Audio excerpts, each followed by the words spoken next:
Chapter 20. Das Ganu's Problem, solved by Kaka's maidservant. In this chapter, Hemadpant describes how Das Ganu's problem was solved by Kaka Sahib Dikshit's maidservant. Preliminary. Sai, Lord, was originally formless. He assumed a form for the sake of bhaktas.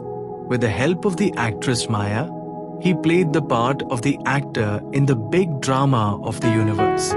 Let us remember and visualize Shri Sai. Let us go to Shirdi and see carefully the programs after the Nunarti. After the Aarti ceremony was over, Sai used to come out of the masjid and, standing on its edge, distribute udi to the devotees with very kind and loving looks. The bhaktas also got up with equal fervor, clasped his feet, and standing and staring at him, enjoyed the shower of udi. Baba passed handfuls of udi into the palms of the devotees and marked their foreheads with udi with his fingers. The love he bore for them in his heart was boundless. Then he addressed the bhaktas as follows: O Bhau, go to take your lunch. You Anna, go to your lodgings. You Bapu, enjoy your dishes.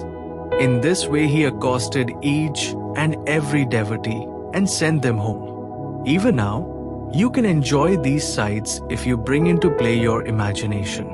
You can visualize and enjoy them. Now, bringing Sai before our mental vision, let us meditate on him, from his feet upwards to his face, and prostrating before him humbly, lovingly and respectfully revert to the story of this chapter.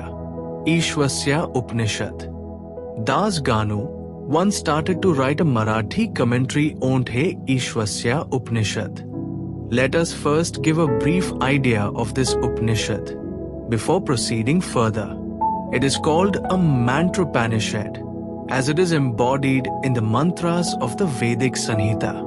It constitutes the last or the 40th chapter of the Vajsneyi Sanhita, Yajurveda, and it is, therefore, called Vajsneyi Sanhitopanishad. Being embodied in Vedic Sanhitas, this is regarded as superior to all other Upanishads, which occur in the Brahmans and Aranyakas, explanatory treatises on mantras and rituals. Not only this, other Upanishads are considered to be commentaries on the truths mentioned briefly in the Ishwasya Upanishad. For instance, the biggest of the Upanishads, viz. the Brihadaranyaka Upanishad, is considered by Pandit Satvulekar to be a running commentary on the Ishwasya Upanishad. Professor R.D. Ranade says, the Ishopanishad is quite a small Upanishad, and yet it contains many hints which show an extraordinarily piercing insight. Within the short compass of 18 verses, it gives a valuable mystical description of the Atman, a description of the ideal sage, who stands unruffled in the minds of temptations and sorrows, and adumbration of the doctrine of Karma Yoga as later formulated, and finally a reconciliation of the claims of knowledge and works. The most valuable ideas that lies at the root of the Upanishad is that of a logical synthesis between the two opposites of knowledge and work, which are both required according to the Upanishad to be annulled in a higher synthesis. Page 24 of the Constructive Survey of the Upanishad Philosophy. In another place, he says that the poetry of the Ishopanishad is a commixture of moral, mystical and metaphysical. Ibid, page 41. From the brief description given above about this Upanishad, anyone can see how difficult it is to translate this Upanishad in a vernacular language and brief out its exact meaning. Das Ganu translated it in Marathi ovimeter, verse by verse, but as he did not comprehend the gist or essence of the Upanishad, he was not satisfied with his performance. He therefore consulted some learned men regarding his doubts and difficulties and discussed with them at great length. They did not solve them, nor did they give him any rational and satisfactory explanation. So Das Ganu was a little restless over this matter. Sadguru only competent and qualified to explain. As we have seen, this Upanishad is the quintessence of the Vedas. It is the science of self-realization. It is the scythe or weapon which can rend asunder the bondage of life and death and make us free. Therefore, he thought that he who has himself attained self-realization can only give him the true or correct interpretation of the Upanishad.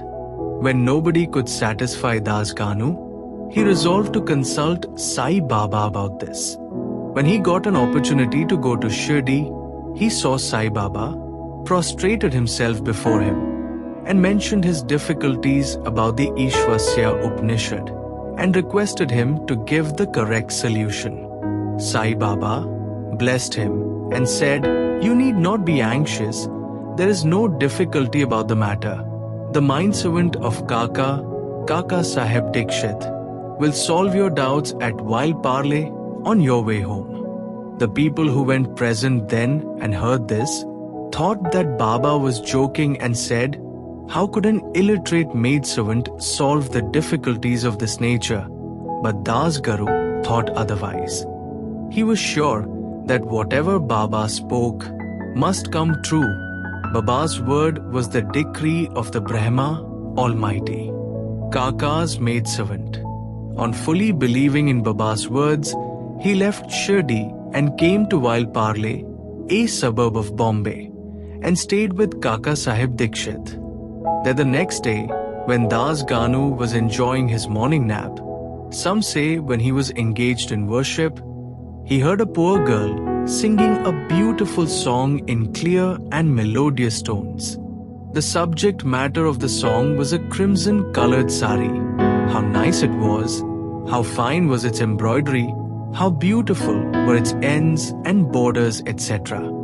He liked the song so much that he came out and saw that it was being sung by a young girl, the sister of Namya, who was a servant of Kaka Sahib. The girl was cleaning vessels and had only a torn rag on her person.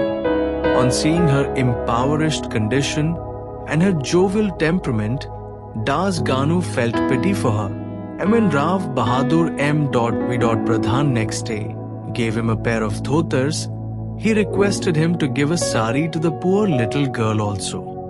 Rav Bahadur bought a good chirdi, small sari, and presented it to her. Like a starving person getting luckily good dishes to eat, her joy knew to bounds. Next day she wore the new sari, and out of great joy and merriment, whirled, danced round and played fugdi with other girls and excelled them all. The day following, she kept the new sari in her box at home and came with the old and torn rags. But she looked as merry as she did the previous day. On seeing this, Das Ganu's pity was transferred into admiration. He thought that the girl being poor had to wear a torn rag. But now she had a new sari which she kept in reserve, and putting on the old rag, strutted herself, showing no trace of sorrow or dejection. Thus he realized that all our feelings of pain and pleasure depend upon the attitude of our mind. On thinking deeply over this incident, he realized that a man ought to enjoy whatever God has bestowed on him in the firm conviction that he besets everything from behind and before and on all sides, and that whatever is bestowed on him by God must be for his good. In this particular case, the impoverished condition of the poor girl, her torn rag and the new sari, the donor, the dance and the acceptance were all parts of the Lord and pervaded by him.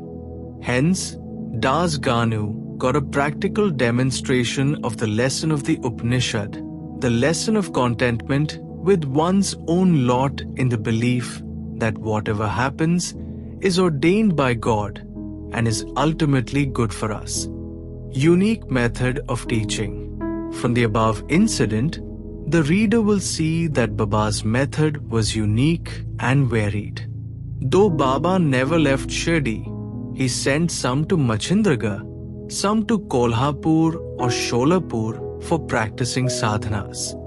To some he appeared in his usual form, to some he appeared in waking or dreaming state, day or night, and satisfied their desires. It is impossible to describe all the methods that Baba used in imparting instructions to his bhaktas. In this particular case, he sent Das Ganu to Wild Parley, where he got his problem solved through the maidservant.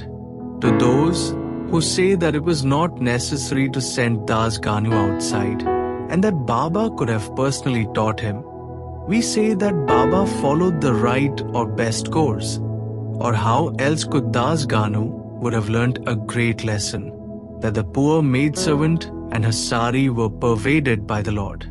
Now we close the chapter with another beautiful extract about this Upanishad, the ethics of the Ishvasya Upanishad.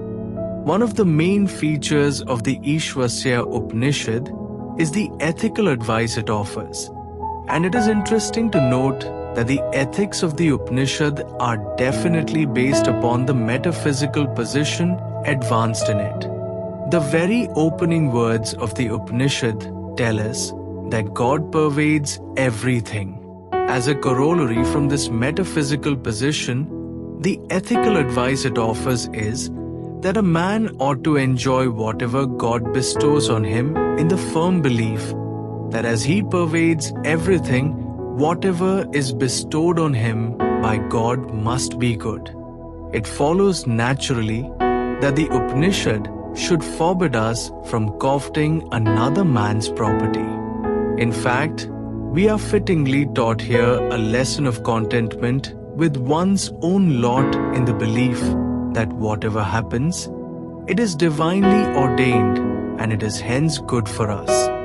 Another moral advice is that man must spend his lifetime always in doing action, especially the karmas enjoined in the Shastras, in a mood of believing resignation to his will. Inactivity, according to this Upanishad, would be the canker of the soul. It is only when a man spends his lifetime on doing actions in this manner that he can hope to attain the ideal of Nashkarmya. Finally, the text goes on to say that a man who sees all beings in the self and sees the self as existing in all beings, in fact, for whom all beings and everything that exists have becomes the self, how can such a man suffer infatuation? What ground would such a man have for grief? Loathfulness, infatuation and grief verily proceed from our not being able to see the Atman in all things. But a man who realizes the oneness of all things, for whom everything has become the self, must ipso facto cease to be affected by the common foibles of humanity. Page 169 to 170 of the Creative Period by Messrs. Belvalkar and Ranade. Bo to Shri Sai, peace be to all.